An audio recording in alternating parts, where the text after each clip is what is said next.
Hello guys, welcome back to this channel. In today's video, I'm going to show you how to rotate your camera in Heartopia game. Okay, let's get into it guys. From the March 5th update, there are some new features on the camera in Heartopia. While you're taking a picture, now you can rotate the camera. I'm going to open up the camera menu and you can click on this icon to switch to the next feature. Okay, this is for the brightness and this is for the zoom in and zoom out. Okay, and if you want to rotate the camera, you can switch to this icon and then you can rotate it using this button.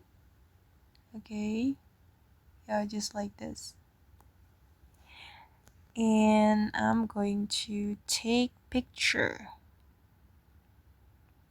Okay, it's cool. And okay guys, that's how we can rotate the camera while taking a picture in Heartopia game. I hope this video will be useful for you. Thank you so much for watching and bye.